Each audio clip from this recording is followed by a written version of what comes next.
The views, thoughts, and opinions expressed during this or any broadcast belong solely to our guests or our hosts. These broadcasts do not represent or reflect the views of their employers, sponsors, or affiliated organizations.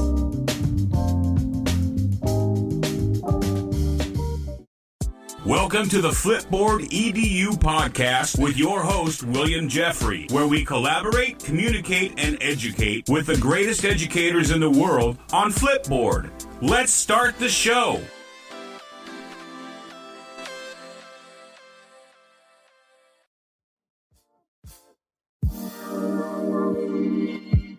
Welcome back, Flipboard fam. This is your favorite coach, Coach Jeffrey, and I have two amazing guests for you today on this episode.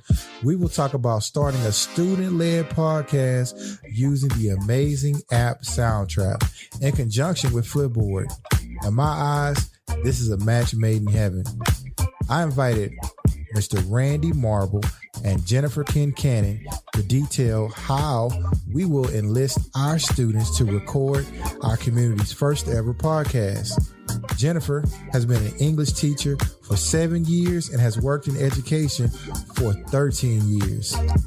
My good friend Randy Marble has been an educator for 35 years, starting off as a youth minister and working as a band director for the last 18 years.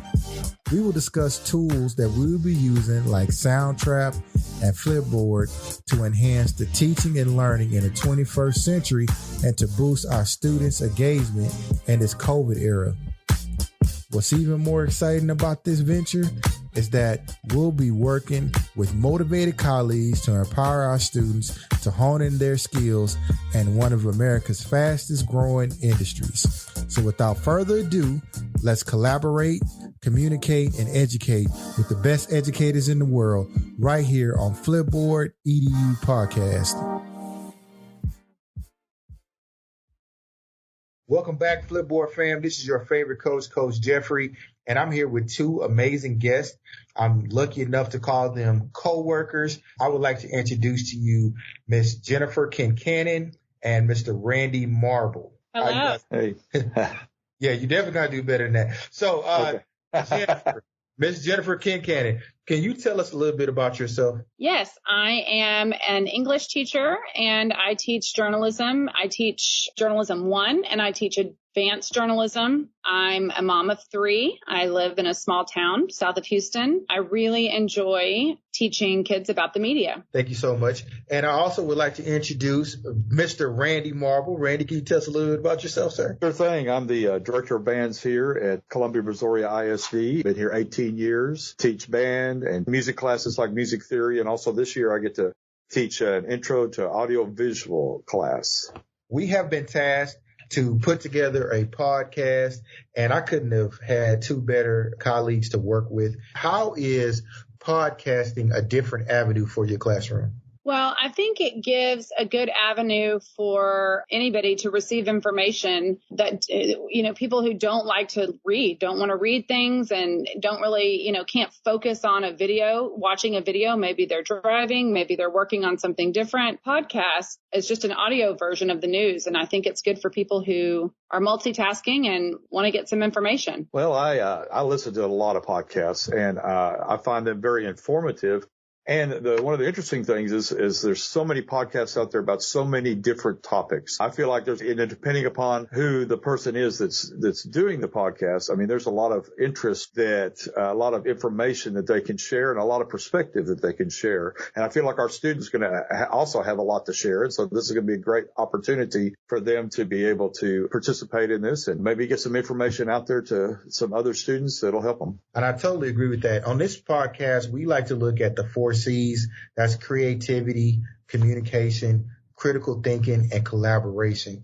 So within that, I would just like to talk about how do you think that this podcast, and I'm going to go with you, Mr. Marble, how would this podcast enhance communication amongst our student body? Already, students seem to cocoon themselves a lot of times. And now with all of the other stuff that's going on in the world as far as masks are on and we can't really communicate visually with one another like we're used to doing. It seems like that this may open up some subjects for students to explore and be able to talk about and maybe find some information and some help in some ways. I know kids that are always struggling with different issues in their lives, and maybe find some ways podcasts can help them find ways to deal with some of the issues that are currently facing them and our nation and our schools and just the world. Miss Kincannon, I'm just going to call you Jenny so bad, and I hope you don't mind me just going right there.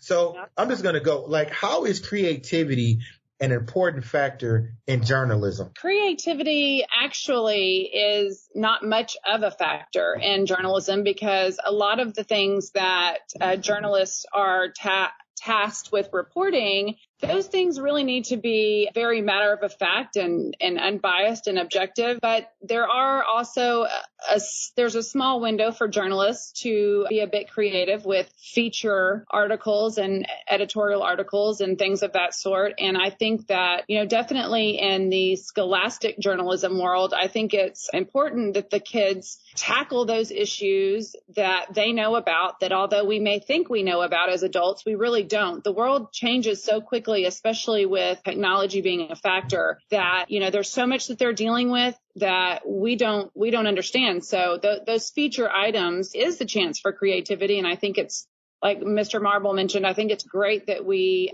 let the kids tackle those issues and not step in and try to control that, because, like I said, they know about it and we don't. Mr. Marble, you helped to formulate the backbone of the podcast, because we talked about audio software and bringing in Soundtrap. And Soundtrap is an excellent tool for students to get started on as far as audio broadcasting and the beginning. So tell us, how did you, what made you go to Soundtrap, and how are you planning on using it? Well, currently, our situation here on campus is a hybrid situation where we have asynchronous and synchronous learners, people face to face, and then the students that are at home. One of the issues we do have a suite of software that we could use, but you have to have certain level of equipment and hardware to be able to use that. And a lot of our students don't have that other than maybe a Chromebook or maybe just their phones. And so I was looking for some sort of app or some sort of application we could use to be able to record.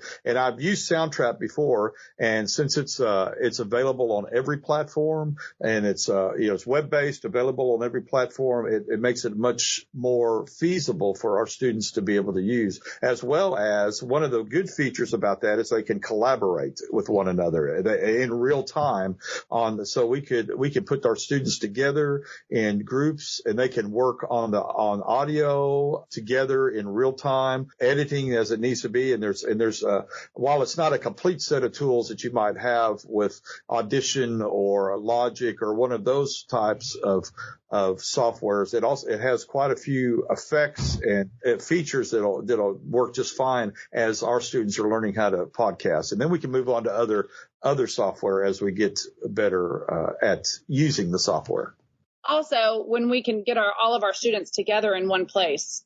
And so this flexibility of a Soundtrap, when I first did my first podcast, was I Want to Speak to the Principal. That's what I was using at first. Soundtrap has been nice enough to grant us a license for all of our students to use their product. That's great. Our podcast will be produced through Soundtrap, and we will collaborate with the Microsoft Teams together, as which we're using also in our school as well. Ms. Kincannon, but just before we wrap this up, I want to just give you just the floor to just talk about, like, what do you want to see in the end?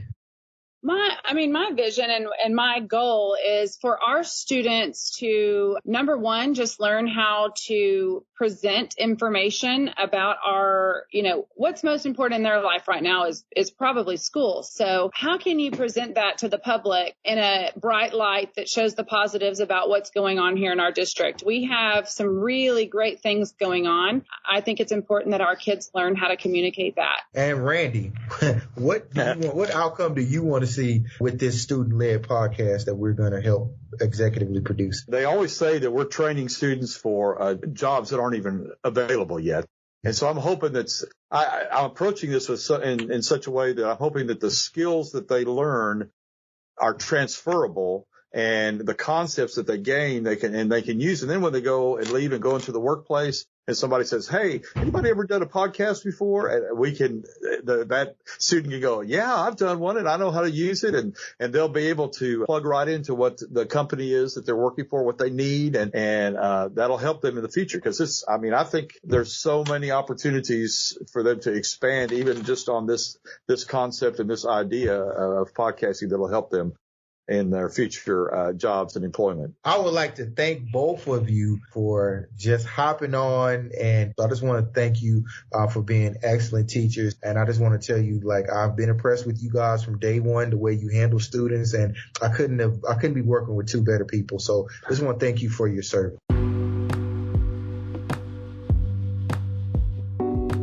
Flipboard is a great way to collect articles for classes, show off your school and school spirit, and share expertise with peers. I'm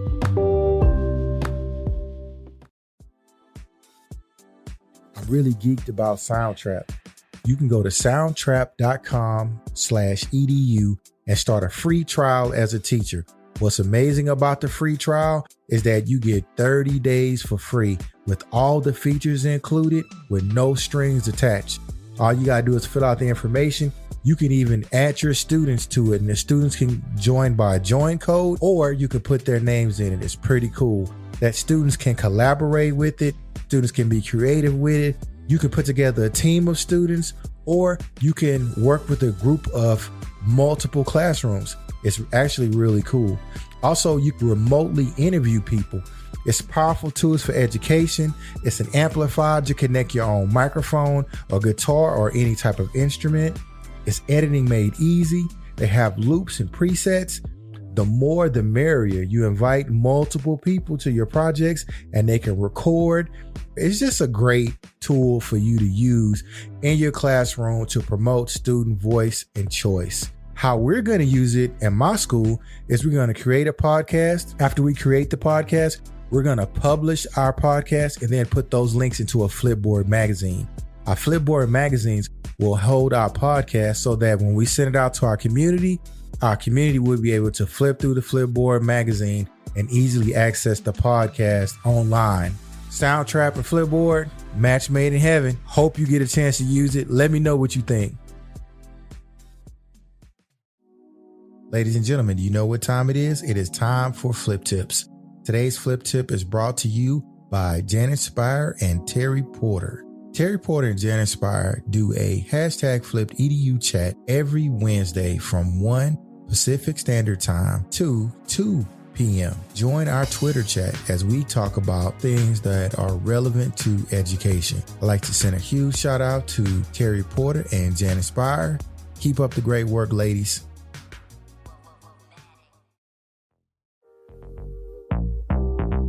Hey guys, thank you for listening to our episode. I would like to thank my main man, Randy Marble, and then my homegirl, Jennifer Kincannon, for coming through. Hey guys, I cannot wait to get that podcast started. Listen to our kids. Hey, it's going to be a great thing. Hey, and if you have any questions about using Soundtrap and starting a podcast in your school, hey, reach out to us. We're right here on Flipboard EDU Podcast. You can find resources on starting a school podcast in our Flipboard EDU Podcast magazine. I want to give a huge shout out to my homeboys, Dr. Michael Milstead and my other homie, Stacy Boudrick. Hey, I want to wish you guys a special year, and hey, let's just keep it going. Till next time, ladies and gents.